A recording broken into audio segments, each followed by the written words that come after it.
Wala nang ang PBB 8, kaya naman po magbabalik ang Pinoy Big Brother Bring 8 On. I made my decision na po, kuya. Gusto ko po talagang manalo kasi lalaban at lalaban po talaga ako. Hahamunin ko po talaga. Lahat ng yan dito lang sa PBB 8. Matapos ang paghaharap ni JC at Honey, Musta? What's up?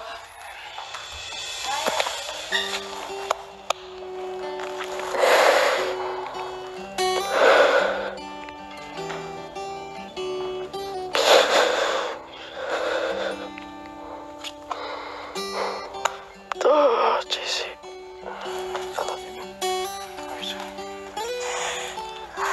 Okay? Yeah.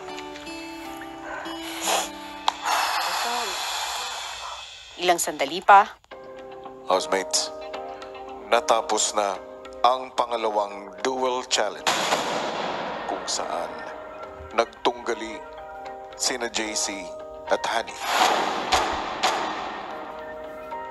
At matapos ang kanilang challenge, may isa na nagwagi. At siya ang hihiranging karapat-dapat na manatili sa bahay.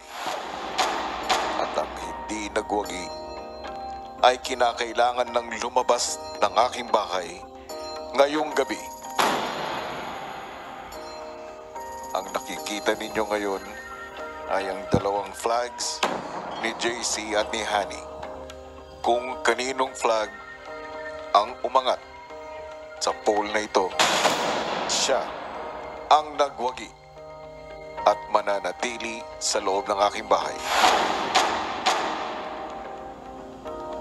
At ang resulta,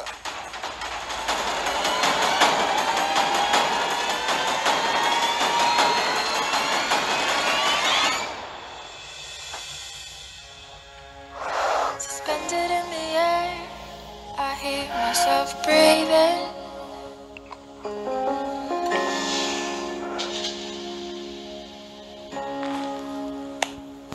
Far beyond my reach is the future you promised. Now what I never even had, I have every reason to miss, and I don't know where I'll find the strength to let you go. The only life I ikinalulungkot ko, JC. Ikaw na ang lalabas ng aking bahay.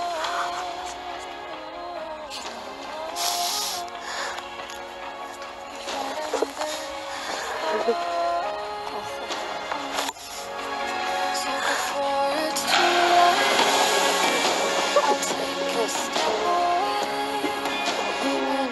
I know it won't make me Laman lahat kayo dyan, ha? rushing back to you. Get you, Honey. And I won't just let my arms forget that you're mine. How do you go from me? sa confession room, kinausap ni Kuya si JC. Ano pakiramdam mo ngayon? Masakit po.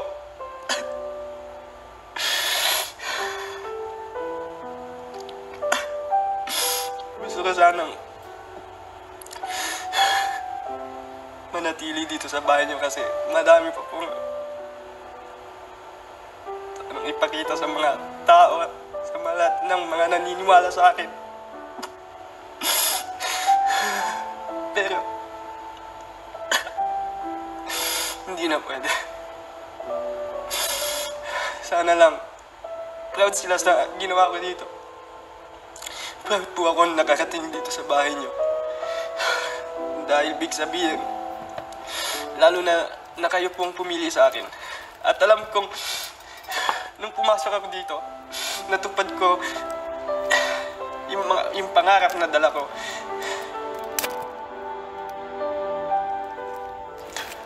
JC, Po, kuya. meron akong ibabalita sa iyo. Bagamat ikaw ay hindi nagwagi sa inyong duel challenge, Opo. nais kong sabihin sa iyo na hindi ka pa evicted sa bahay ko.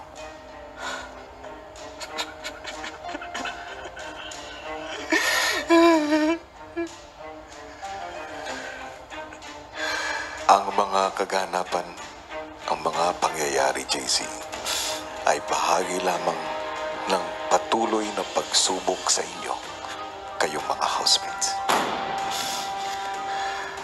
Pero, dahil ikaw ay hindi nagwagi sa inyong dual challenge, ikaw ay bahagi na sa listahan ng mga nominado. Ngunit, ikaw ay mananatiling official housemate, JC. Opo. Kala ko po, yung pangarap ko po, natatapos na ngayon. Pero, may konting pag-asa pa. Kaya dun po ako kakapit. Kung nagkulang ako, 200%, 300%, bubuhos ko lahat po. Dahil, alam ko baka last chance, talagang last chance na to. At ayokong bitawan pa. Salamat po. Samantala sa loob ng bahay, sa buong pag-aakalang evicted na si JC, ramdam ng housemates ang lungkot.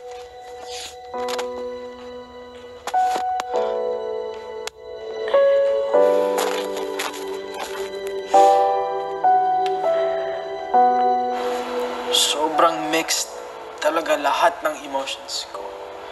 It's a dream come true. It's impossible na I really did it. At the same time, I felt really down.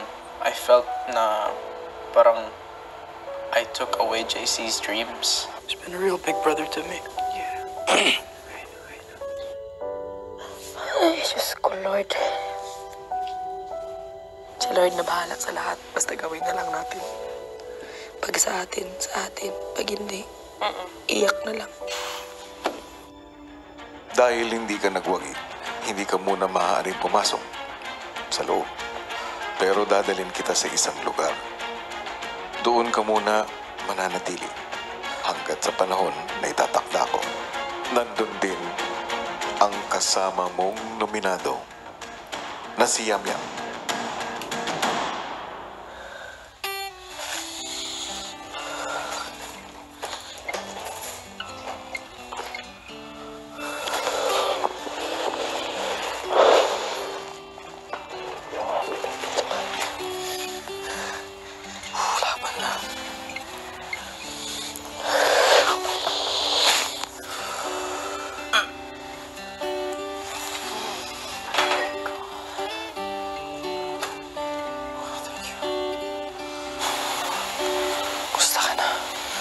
Okay lang.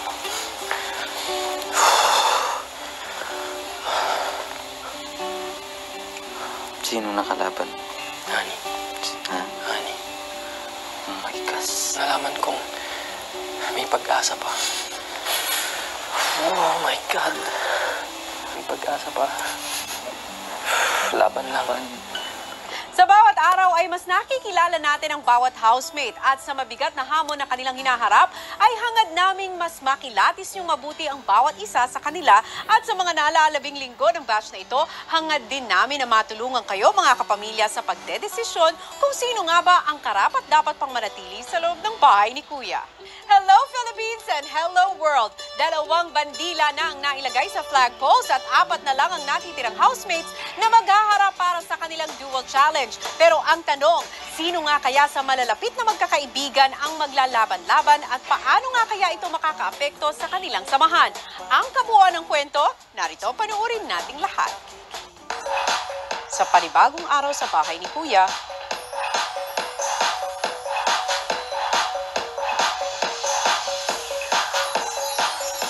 matapos gumising at habang nag-aalmusal sina Yamyam at JC, Akala mo, tege ka na. Kala ko tegi na. samantala sa kusina, sina Andre at Fumiya pinag-usapan naman ang magaganap na laban. 彼女と彼女本当に欲しい、本当にの方が一番で、彼女も彼女と彼女での方がいい絶対だって、その今まで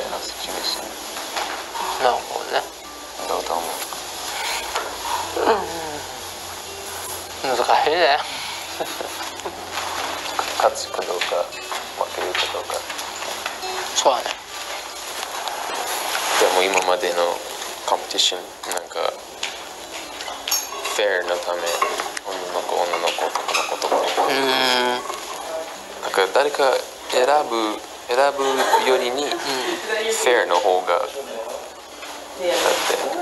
大切。で今決めたくて考えたくないその後Habang naliligo si Fumia at abala naman sa girls' bedroom si Lou, maya-maya sa garden area na isipang mag-ayos ng bahay ni na Mary Grace at Honey. Bakit? Ano to? Careful, because I kind of... Akyatin mo nga, anak. Habang abala ang mga ito,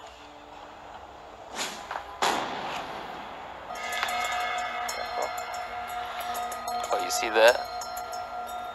That's a beautiful sight. Light na yan? Ha? Light? That's early.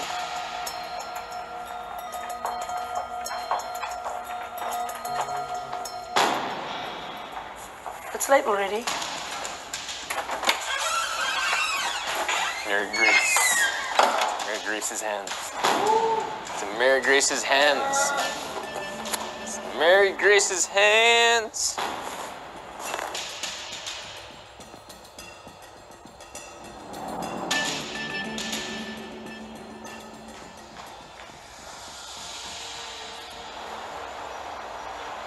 And she's going up against Lou for sure. I think so too. Tatlong housemates ang maaari mong makalaban para mailagay mo ang iyong flag sa flagpole.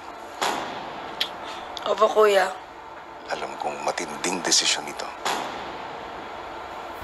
Nung pag-ilaw po talaga ng flagpole, kuya, ako talaga ang unang pumunta, kuya, kasi nga, sa apat po kasi kami, kuya, tatlo po sila close talaga. Parang ayoko pong mangyari na mapagkaisahan po nila ako. Si Fumia, kuya, ayaw niya po talagang kalabanin si Andre. Alam niya, kuya, na malakas din talaga si Andre. At alam niya siguro sa sarili niya na tagilid siya kang Andre, kuya. At gusto niya po talagang kalabanin si Lou kasi ayaw niya po talaga magkalaban si Lou at si Andre. Kaya pipiliin niya si Lou at ako si Andre, kuya. Yun po talaga ang nakikita ko sa kanya. Si Lou po, kuya, sa weekly task, sa sayaw at sa mga kunting task, kuya, masasabi ko po talaga sa kanya, kuya, na may pagka-competitive talaga siya at malakas din po siya, kuya, at matalino si Lou, kuya.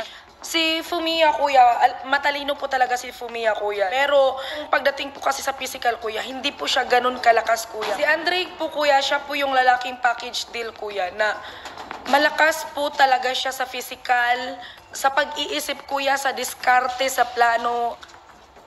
I made my decision na po, kuya.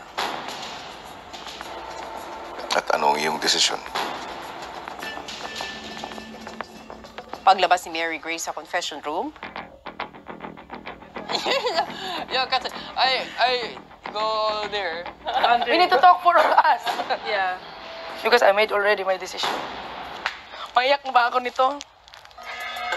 Ang hirap talaga mag-decision, promise. So, ito na, nag-decision ako. I decide for my dreams and also I decide for parang sa lahat. Pinipili ko na talagang makalaban kasi yung umpisa, siya na talaga ang desisyon ko. Nagbago siya saglit, napunta ako sa isang tao na yun. Pero sa pagkakataon na to, kagabi pa ako inisip-isip kung ano ba talaga ang desisyon ko. Kung ano man yung first decision ko, that would be the first and last and final decision. And I don't want to be selfish. So, I choose